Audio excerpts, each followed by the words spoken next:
Hello guys, ഇന്ന് നിങ്ങൾ ഒരുപാട് കാലമായിട്ട് എന്നോട് ആവശ്യപ്പെട്ടുള്ള ഒരു വീഡിയോയിലാണ് ഞാൻ വന്നിട്ടുള്ളത്. മൈക്രോ എക്കണോമിക്സിലെ സകല ഗ്രാഫുകളും നിങ്ങൾക്ക് പരീക്ഷയ്ക്ക് പഠിക്കാനുള്ള എല്ലാ ഗ്രാഫുകളും ഉൾപ്പെടുത്തിയിട്ടുള്ള ഒരു വീഡിയോ ആണ്. അപ്പോൾ നമ്മൾ നോക്കുന്നത് മൈക്രോയിലെ 1 മുതൽ 5ാമത്തെ ചാപ്റ്റർ, അതായത് മൈക്രോ കംപ്ലീറ്റ് ചാപ്റ്ററുകളെയും ഡയഗ്രംസ് ആൻഡ് ഗ്രാഫാണ് നമ്മൾ നോക്കുന്നത് കേട്ടോ. അപ്പോൾ ആദ്യം നമ്മൾ നോക്കുന്നത് മൈക്രോ എക്കണോമിക്സിലെ 1ാമത്തെ യൂണിറ്റ്. നമുക്ക് അതിൽ മെയിനായിട്ട് ഒരു ഗ്രാഫാണ് ചോദിക്കാറുള്ളത്, പ്രൊഡക്ഷൻ പോസിബിലിറ്റി കർവ്, PPC എന്ന് പറയുന്നത്. അപ്പോൾ അത് വരച്ചിട്ട് തന്നെ നിങ്ങൾ പഠിക്കണം. എങ്ങനെ വരക്കണം എന്നുള്ളത് കൃത്യമായിട്ട് നമ്മൾ പറഞ്ഞിട്ടുണ്ട്. അപ്പോൾ ആ ഒരു മോഡൽ വരയ്ക്കാം. നമ്മുടെ ഷേപ്പ് ഇതാ ഇങ്ങനെയാണ് കിട്ടുന്നത്. അപ്പോൾ അതിൻ്റെ ഷേപ്പ് എപ്പോഴും പരീക്ഷ ചോദിക്കാറുണ്ട്, കോൺകേവ് ഷേപ്പാട്ടോ ഒറിജിൻ ഉണ്ടാവാം. ഇനി അതിലെ 3 പോയിന്റുകൾ, ഇതിൽ പോയിന്റ് ABCD എന്ന് പറഞ്ഞാൽ ABC എന്ന് പറഞ്ഞാൽ 3 പോയിന്റ് ഉണ്ട്. അതിൽ B എന്ന് പറഞ്ഞാൽ എന്താണ്, നമ്മുടെ ഗ്രോത്താണ് സൂചിപ്പിക്കുന്നത്, വളർച്ചയാണ് സൂചിപ്പിക്കുന്നത്. പക്ഷെ നമുക്കിപ്പോൾ എന്താണ് അൺഅറ്റൈനബിൾ എന്നാണ് പറയുക. അൺഅറ്റൈനബിൾ എന്ന് പറഞ്ഞാൽ ഇപ്പം നമുക്ക് എത്തിപ്പെടാൻ പറ്റാത്ത ഒരു പോയിന്റാണ് അത് കാണിക്കുന്നത്. ആൻഡ് A എന്ന് പറഞ്ഞാൽ എന്താണ്, എഫിഷ്യൻറ്റ് യൂട്ടിലൈസേഷൻ ആണ് അല്ലേ. എഫിഷ്യൻറ്റ് യൂട്ടിലൈസേഷൻ എന്ന് പറഞ്ഞാൽ നമുക്ക് കിട്ടുന്ന, ഇപ്പം നമുക്കൊരു പ്ലേറ്റ് ചോറ് വിളമ്പിയിട്ടുണ്ടെങ്കിൽ അത് പ്ലേറ്റ് മുഴുവൻ നമ്മൾ കഴിക്കുമല്ലോ, അതിനാണ് എഫിഷ്യൻറ്റ് യൂട്ടിലൈസേഷൻ എന്ന് പറയുന്നത്. ഇനി C എന്ന് പറഞ്ഞാൽ എന്താണ്, വേസ്റ്റേജ് ഓഫ് റിസൾട്ടാണ് അല്ലേ. അല്ലെങ്കിൽ ഇത് പറയും വേസ്റ്റിംഗ് ഓഫ് റിസൾട്ട് അല്ല, വേസ്റ്റിംഗ് ഓഫ് റിസോഴ്സസ് എന്നാണ് പറയുക. എന്ന് വെച്ചാൽ നിങ്ങൾക്ക് ഞാനൊരു പ്ലേറ്റ് ചോറ് വിളമ്പി, പക്ഷേ നിങ്ങൾ എന്ത് ചെയ്തു, അതിൽ കുറച്ച് ബാക്കിയാക്കി. അങ്ങനെയാണെങ്കിൽ എന്താണ്, C എന്ന് പറയുന്ന പോയിൻ്റാണ് നമ്മൾ കൺസിഡർ ചെയ്യുക, അഥവാ വേസ്റ്റിംഗ് ഓഫ് റിസോഴ്സ്. അപ്പോൾ ഇങ്ങനെയുള്ള 3 പോയിന്റുകൾ എന്ത് ചെയ്യാറുണ്ട്, പരീക്ഷയ്ക്ക് മാറി മാറി ചോദിക്കാറുണ്ട്. അതൊന്ന് നോക്കി വെക്കണം. ഇനി രണ്ടാമത്തെ മൈക്രോ എക്കണോമിക്സിലെ 2ാമത്തെ യൂണിറ്റ്, നമുക്കറിയാം യൂണിറ്റ് നമ്പർ 2 കൺസ്യൂമർ ബിഹേവിയറിനെ കുറിച്ചാണ്. അതിലാദ്യം നിങ്ങൾ വരച്ച് പഠിക്കേണ്ടത് ബജറ്റ് ലൈനിനെ കുറിച്ചാണ്. ബജറ്റ് ലൈൻ എന്താണെന്ന് നിങ്ങൾ വരച്ച് പഠിക്കുക. ബജറ്റ് ലൈൻ ഇത് താഴെ കാണുന്ന പോലെയാണ് വരക്കാറുള്ളത്. ഇനി അതിൽ നിങ്ങൾ പഠിക്കേണ്ട മറ്റ് കാര്യങ്ങൾ, ഒന്ന് ഹൊറിസോണ്ടൽ ഇൻ്റർസെപ്റ്റ് കാണാനുള്ള ഇക്വേഷൻ പഠിച്ചുക. എന്താണത്, M/P1 ചെയ്യാം. അതേപോലെ മറ്റൊന്നാണ് വെർട്ടിക്കൽ ഇൻ്റർസെപ്റ്റ് കാണാനുള്ള ഇക്വേഷൻ പഠിച്ചുക. അതെന്താണ്, M/P2. ഇതൊക്കെ നമുക്ക് ബജറ്റ് ലൈൻ വരക്കുമ്പോൾ വേണ്ടതാണ്. മൂന്നാമത്തത് നമ്മളിവിടെ കാണേണ്ടത് സ്ലോപ്പ് കാണാനുള്ള ഇക്വേഷൻ പഠിച്ചുക. അതെത്രയാണ്, -P1/P2. സാധാരണ ഒരു 8 മാർക്കിനൊക്കെ ചോദ്യങ്ങൾ വരുന്ന ഭാഗമാണിത്. അപ്പോൾ അതൊന്ന് പഠിച്ചുക. അതുപോലെ തന്നെ ബജറ്റ് ലൈനിലുണ്ടാകുന്ന ചേഞ്ചസ് ഉണ്ട്.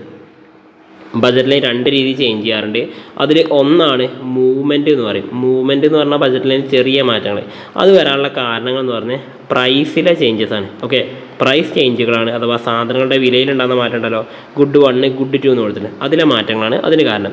ഇനി രണ്ടാമത്തെ ചേഞ്ച് എന്ന് പറഞ്ഞാൽ ഷിഫ്റ്റ് ആണ്. ഈ ഷിഫ്റ്റ് വരാനുള്ള കാരണം എന്ന് പറയുന്നത് വേറെ ഏതുമല്ല, കൺസ്യൂമറുടെ കൈവശമുള്ള ഇൻകമാണ് യഥാർത്ഥത്തിൽ ബജറ്റ് ലൈന് കാണിക്കുന്നത്.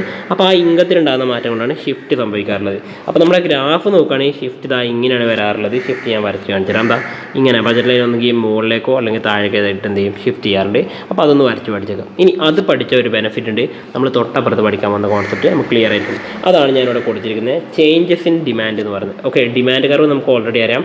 അതിൽ ചേഞ്ചസ് പറയുമ്പോൾ 2 രീതിയിലുള്ളത്, ഒന്ന് ഷിഫ്റ്റും ഉണ്ട്, മറ്റൊന്ന് മൂവ്മെൻറ്റും ഉണ്ട്. ഷിഫ്റ്റ് എന്ന് പറഞ്ഞാൽ അത് വരാനുള്ള കാരണം നമ്മുടെ കൈവശമുള്ള ഇൻകം, കൺസ്യൂമറുടെ ഇൻകത്തിന് മാറ്റം വരുമ്പോഴാണ് എന്ത് ചെയ്യുക, ഈ പറഞ്ഞ ഷിഫ്റ്റ് ഡിമാൻഡിൽ സംഭവിക്കുക. അപ്പോൾ ഒന്നാമത് ഞാനിപ്പോൾ അവിടെ വരച്ചിരിക്കുന്ന നമ്പർ 1 എന്ന് പറയുന്നിടത്ത് അവിടെ സംഭവിക്കുന്നതാണ്, അവിടെ നമ്മുടെ ബജറ്റ് ലൈൻ എന്താ ചെയ്യുന്നത്, എക്സ്പാൻഡ് ചെയ്യാനല്ലേ. രണ്ടാമതായിട്ട് കൊടുക്കുന്നതാണ് ഈ പറഞ്ഞ കോൺട്രാക്ഷൻ എന്നാണ് അതിന് പറയാം. എന്താ പറയുക, കോൺട്രാക്ഷൻ എന്നാണ് പറയാം. ഓക്കെ, ഇനി നമുക്ക് പറ്റുന്നൊരു മിസ്റ്റേക്കാണ്, ഈ ബജറ്റ് ലൈനിൽ വന്നത് ഷിഫ്റ്റ് പോലെ തന്നെ നമ്മൾ എന്ത് ചെയ്യും, ഈ പറഞ്ഞിരിക്കുന്ന ഡിമാൻഡിൽ ഷിഫ്റ്റ് കാണിക്കാറുണ്ട്. പക്ഷേ ഷിഫ്റ്റ് കാണിച്ച പോലെ തന്നെ മൂവ്മെൻറ്റ് നമുക്ക് കാണിക്കാമെന്ന് പറഞ്ഞാൽ ഇതുപോലെ ചെയ്താൽ നമുക്ക് എന്താണ് കൺഫ്യൂഷൻ അടിക്കും. അപ്പോൾ അതുകൊണ്ട് മൂവ്മെൻറ്റ് കാണിക്കാൻ വേണ്ടി ഏറ്റവും എളുപ്പത്തിൽ ഞാൻ നിങ്ങൾക്ക് പറഞ്ഞുതരാം. ഇത് ഒരു ബജറ്റ് ലൈൻ നമ്മൾ ആകെ വരച്ച് വെക്കുന്നു, ആകെ ഒരു ബജറ്റ് ലൈൻ. കാരണം ആ ബജറ്റ് ലൈൻ മാറി പുതിയ ബജറ്റ് ലൈൻ വരുന്നൊന്നുമില്ല.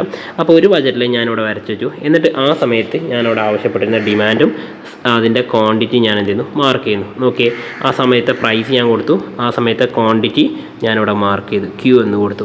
ഇനി പ്രൈസ് കൂടുകയാണെങ്കിൽ അപ്പോൾ എന്ത് ചെയ്യും, പ്രൈസ് പുതിയ പ്രൈസ് വന്നു, P1 ആയി. പ്രൈസ് കൂടിയാൽ എന്ത് ചെയ്യും, അവിടെ ഡിമാൻഡ് കുറഞ്ഞു അല്ലേ, ഡിമാൻഡ് കുറഞ്ഞു. അപ്പോൾ ഈ ഒരു ഭാഗത്തേക്കുള്ള മൂവ്മെൻ്റ് ഉണ്ടല്ലോ, ഇതിനെ നമുക്ക് എന്ത് പറയാം, ഈ പറഞ്ഞ ഡിമാൻഡ് കുറഞ്ഞതാണല്ലേ. അപ്പോൾ നമുക്ക് എന്ത് പറയാം, കോൺട്രാക്ഷൻ എന്ന് പറയാം. കോൺട്രാക്ഷൻ, ഡിമാൻഡ് കുറയുന്നതിന് കോൺട്രാക്ഷൻ എന്ന് പറഞ്ഞു. ഇനി P എന്നുള്ള പ്രൈസ് കുറയാണ് ചെയ്തതെന്ന് വിചാരിക്കുക. അപ്പോൾ ഞാനിവിടെ P2 എന്നായിരുന്നു. ആ സമയത്ത് നമ്മുടെ ഡിമാൻഡിൽ എന്താ സംഭവിക്കുക, ഡിമാൻഡിൽ നമുക്ക് സംഭവിക്കൂലേ, എന്താ മാറ്റം വരിക, നമ്മുടെ ഡിമാൻഡ് Q2 എന്ന് പറഞ്ഞ് കൂടുകയാണ് ചെയ്യുക അല്ലേ. അപ്പോൾ ഡിമാൻഡ് കുറയുമ്പോൾ നമ്മൾ പറഞ്ഞു കോൺട്രാക്ഷനും, ഡിമാൻഡ് കൂടുകയാണെങ്കിൽ നമ്മളതിന് എന്താ പറയുക, എക്സ്പാൻഷൻ എന്നാണ് പറയുക. എന്താ പറയുക, എക്സ്പാൻഷൻ എന്നാണ് പറയുക. അത് നിങ്ങൾ വൃത്തിയായിട്ടൊന്ന് പഠിച്ചു കേട്ടോ. അപ്പോൾ എക്സ്പാൻഷൻ എന്ന് പഠിച്ചു. ഇനി അടുത്ത് നമുക്ക് നോക്കാം ചേഞ്ചസ് ഡിമാൻഡ് പറഞ്ഞ പോലെ തന്നെ അടുത്ത് നിങ്ങൾ പഠിക്കേണ്ടത് price elasticity in a linear demand curve. Price elasticity നോക്കുക, ഇങ്ങനെ ഒരു സ്ട്രെയിറ്റ് ലൈൻ വരക്കുക, എന്നിട്ട് അതിൽ 4 എണ്ണം അല്ല 5 എണ്ണം ഉണ്ടാവും. ഈ 5 എണ്ണത്തിൻ്റെ പേര് നമ്മൾ പഠിച്ചിട്ടുണ്ട്. ആ 5 എണ്ണം വൃത്തിയായിട്ട് എന്ത് ചെയ്യുക, പഠിച്ചു വെക്കട്ടോ. നിങ്ങൾക്കറിയാം perfectly elastic, perfectly inelastic, unitary elastic, അതുപോലെ മോർ ഇലാസ്റ്റിക്, ലെസ് ഇലാസ്റ്റിക് എന്ന് പറഞ്ഞ് പഠിച്ചിട്ടുണ്ടാവും. അതിൻ്റെ മറ്റൊരു ഗ്രാഫിക്കൽ മെത്തേഡ് കൂടി നമ്മൾ പഠിച്ചിട്ടുണ്ട്. ഗ്രാഫിക്കൽ മെത്തേഡ് ഞാൻ കാണിച്ചു തരാം. ഇപ്പോൾ ഇലാസ്റ്റിസിറ്റി നമ്മൾ ഇങ്ങനെയാണ് വരക്കുന്നതെങ്കിൽ നമ്മൾ എന്താ പറയുക, ഇലാസ്റ്റിസിറ്റിയുടെ value elasticity will be equal to infinity. And elasticity നമ്മളിങ്ങനെ കുത്തനെ ഒരു ലൈനാണ് വരക്കുന്നതെങ്കിൽ നമ്മൾ അതിനെന്താ പറയുക, ഇലാസ്റ്റിസിറ്റി എന്ന് പറഞ്ഞാൽ ലെസ് ഇലാസ്റ്റിക് എന്നല്ല, ഇൻ ഇലാസ്റ്റിക് എന്നാണ് പറയുക, ഈക്വൽ ടു 0 ആയിരിക്കും അല്ലേ. ഇനി മൂന്നാമത്തത് നമുക്കറിയാം ഇലാസ്റ്റിസിറ്റി കർവ് നമ്മൾ വരക്കുന്നത് ഇങ്ങനെ ഒരു യൂണിറ്ററി ഇലാസ്റ്റിക് ആണ്. ഇതുപോലെയാണ് വരിക. അപ്പോൾ യൂണിറ്ററി ഇലാസ്റ്റിക് ആണെങ്കിൽ ഇലാസ്റ്റിസിറ്റിൻ്റെ വാല്യൂ എത്രയും 1 ആയിരിക്കും. ആൻഡ് ഇലാസ്റ്റിസിറ്റി നമ്മൾ എന്ത് ചെയ്യും, സ്റ്റീപ്പറായിട്ട് വരക്കും, അതേപോലെ ഫ്ലാറ്ററായിട്ട് വരക്കും. ഓക്കെ, ഫ്ലാറ്ററായിട്ടാണ് വരക്കുന്നതെങ്കിൽ നമ്മളോട് എന്താ പറയുക, മോർ ഇലാസ്റ്റിക് ആണ് പറയുക. അപ്പോൾ ഇലാസ്റ്റിസിറ്റിയുടെ വാല്യൂ 1 കൂടുതലായിരിക്കും. ആൻഡ് ദ ലാസ്റ്റ് വൺ കുത്തനെ നമ്മൾ വരക്കുകയാണ്. കുത്തനെ ഈ ഡിമാൻഡ് കർവ് വളരെ കുത്തനെയാണ് നിൽക്കുന്നതെങ്കിൽ നമ്മൾ അതിന് പറയുന്നത്, അതിനെ നമ്മൾ എന്ത് പറയുന്നു, ഈ പറഞ്ഞിരിക്കുന്ന ലെസ് ഇലാസ്റ്റിക് എന്നാണ് പറയുക. അപ്പോൾ ഇലാസ്റ്റിക്കിൻ്റെ വാല്യൂ 1 കുറവായിരിക്കും കേട്ടോ. ഇതാണ് നിങ്ങൾ നോക്കേണ്ടത്. ഇനി മൂന്നാമത്തെ യൂണിറ്റ് നമുക്ക് നോക്കേണ്ടത് ലോ ഓഫ് വേരിയബിൾ പ്രൊപ്പോർഷൻ. നമുക്കറിയാം TP, MP ആൻഡ് AP ഈ 3 കർവുകൾ വരച്ച് പഠിക്കുക. അതുപോലെ ലോങ് റണ്ണിലാണെങ്കിൽ നമുക്കറിയാം increasing return to scale, constant return to scale and diminishing return to scale എന്നുള്ള ഈ ഭാഗം പഠിക്കുക. ആൻഡ് അതിൻ്റെ കൂടെ തന്നെ നിങ്ങൾ പഠിക്കുന്നത് TC, TFC, TVC കർവുകൾ. അതായത് ഇത് TC കർവ്, ഇത് TVC കർവ്, ഇത് TFC കർവ് എല്ലാവർക്കും അറിയുന്നതാണ്. ഇത് വരച്ച് പഠിക്കുക. ആൻഡ് നമ്മുടെ AC കർവ്, അതിനോട് തൊട്ട് താഴെ AVC കർവ്, ഇതിൻ്റെയൊക്കെ സെൻറ്ററിലൂടെ കട്ട് ചെയ്ത് പോകുന്നതിന് MC കർവ് എന്നും, അതുപോലെ ഏറ്റവും താഴെ ഇതുപോലെ റെക്റ്റാങ്കുലർ ഹൈപ്പർബോള ഷേപ്പിൽ പോകുന്നത്, പേര് മറക്കണ്ട, റെക്റ്റാങ്കുലർ ഹൈപ്പർബോള ഷേപ്പ് വൃത്തിയായി പഠിച്ചേക്കണം. അതാണ് നമ്മുടെ AFC കർവ് എന്ന് പറയുന്നത്. ഇതാണ് നമുക്ക് എവിടെ വരിക, ഈ പറഞ്ഞ മൂന്നാമത്തെ ചാപ്റ്ററിൽ. ഇനി നാലാമത്തെ ചാപ്റ്ററിൽ നമുക്ക് വരുന്നത് പ്രോഫിറ്റ് മാക്സിമൈസേഷൻ ആണ്. അഥവാ ഷോർട്ട് റണ്ണില്ല പ്രോഫിറ്റ് മാക്സിമൈസേഷനിൽ MC കർവും AVC കർവുമാണ് വരിക എന്ന് പഠിച്ചേക്കുക. ആൻഡ് അവർ കൂട്ടിമുട്ടുന്ന പോയിന്റിലാണ് നമുക്ക് എന്ത് ചെയ്യുക, ഇക്വിലിബ്രിയം ഉണ്ടാവുക. ആ സമയത്ത് ക്വാണ്ടിറ്റി Q എന്നും പ്രൈസിനെ P എന്നും കൊടുക്കുന്നു. അതുപോലെ ലോങ് റണ്ണിലാണെങ്കിൽ നമുക്ക് എന്തായിരിക്കും, MC കർവ് ആയിരിക്കും. പക്ഷേ AVC അല്ല, AC കർവ് മാർക്ക് ചെയ്യുക. അവർ കൂട്ടിമുട്ടുന്ന പോയിന്റിൽ നമുക്ക് എന്ത് ചെയ്യുന്നു, ഇക്വിലിബ്രിയമായ E സംഭവിക്കുന്നു. ആൻഡ് പോയിന്റ് P ആയിരിക്കും നമ്മുടെ പ്രൈസ് എന്ന് പറഞ്ഞ ക്വാണ്ടിറ്റി Q ആയിരിക്കും. ആൻഡ് നെക്സ്റ്റ് നിങ്ങൾ ചെയ്യേണ്ടത് 5ാമത്തെ യൂണിറ്റാണ്. 5ാമത്തെ യൂണിറ്റ് നിങ്ങൾ പഠിക്കേണ്ടത് മാർക്കറ്റ് ഇക്വിലിബ്രിയം എന്ന് പറയുന്നത്. മാർക്കറ്റ് ഇക്വിലിബ്രിയത്തെ പഠിക്കേണ്ടത് ഇവിടെ നിങ്ങൾ മെയിനായിട്ട് പഠിക്കേണ്ടത് നമ്മുടെ സപ്ലൈ കർവും അതുപോലെ ഡിമാൻഡ് കർവും ഇൻ്റർസെക്റ്റ് ചെയ്യുന്ന പോയിൻ്റാണ് നമുക്ക് ഇക്വിലിബ്രിയം എന്ന് പറയുന്നത് എല്ലാവർക്കും അറിയാം. അപ്പോൾ ആ സമയത്ത് പ്രൈസ് P എന്നും ആ സമയത്ത് ക്വാണ്ടിറ്റി നമ്മൾ Q എന്നും കൊടുക്കും, ഇക്വിലിബ്രിയത്തിന് E എന്നും മാർക്ക് ചെയ്യും. ഇത് വെച്ചിട്ടാണ് നമ്മൾ ഇനി അടുത്ത 2 കോൺസെപ്റ്റ് ആയിട്ടുള്ള പ്രൈസ് സീലിംഗും പ്രൈസ് ഫ്ലോറും പഠിക്കുന്നത്.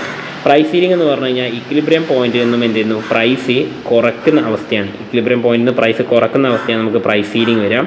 അതായത് ഇക്വിലിബ്രിയം പ്രൈസ് P* നിന്നും നമ്മുടെ പ്രൈസ് സീലിംഗ് ആകുമ്പോൾ PC ആയിട്ട് കുറക്കുന്നു. ആ സമയത്ത് നമ്മുടെ ഇക്വിലിബ്രിയം E എന്നുള്ളടത്ത് നിന്ന് നമ്മുടെ ക്വാണ്ടിറ്റി Q* എന്നുള്ളടത്ത് ഡിമാൻഡ് ചെയ്തതും സപ്ലൈ ചെയ്തൊക്കെ കുറയുകയാണ് ചെയ്യില്ലേ. അപ്പോൾ സപ്ലൈ എന്ത് ചെയ്യുന്നു, കുറയുന്നു. സപ്ലൈ എന്ത് ചെയ്യുന്നു, ക്വാണ്ടിറ്റി സപ്ലൈ കുറയുന്നു. ബട്ട് ക്വാണ്ടിറ്റി ഡിമാൻഡ് എന്ത് ചെയ്യുന്നു, ഡിമാൻഡ് കർവിൽ ഉണ്ടാകുന്ന മാറ്റം വളരെയധികം കൂടുതലായിരിക്കും. ക്വാണ്ടിറ്റി ഡിമാൻഡ് കൂടുകയും ചെയ്യും. അപ്പോൾ എക്സസ് ഡിമാൻഡിന് കാരണമാവുന്നതാണ്, എക്സസ് ഡിമാൻഡ് കാരണമാവുന്നതിന് നമ്മുടെ പ്രൈസ് സീലിംഗ് എന്ന് പഠിക്കുക.